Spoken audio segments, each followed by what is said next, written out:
What's up sa inyo mga boss madam? Ang pag-uusapan natin ngayon ay how to start your business part 7. Kung ngayon lang tayo nagkita, ako nga pala si Boss A at ako ay isang aspiring entrepreneur dito sa Cabuyao, Laguna.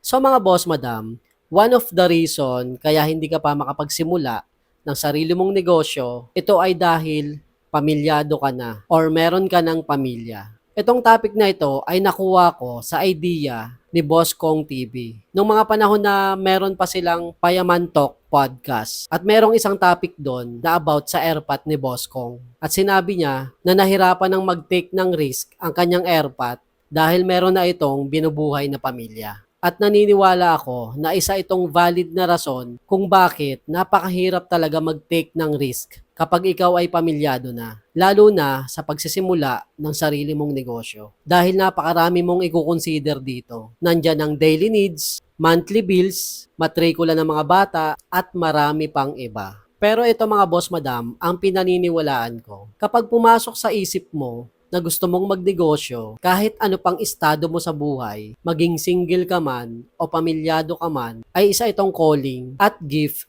from God. Dahil hindi lahat ng tao ay nabibigyan ng regalo at mabuksan ng isip sa pagsisimula ng isang negosyo. Kaya mga boss madam, kung kayo ay pamilyado na at gusto nyong magsimula ng sarili nyong negosyo, take the opportunity. Dahil nandyan na mismo ang sagot na kaya gusto mong magnegosyo ay para sa future ng pamilya mo at pamilya ng mga taong pagsisilbihan mo ng iyong serbisyo at produkto. Kung gusto mo pa ng mga ganitong video, please follow me.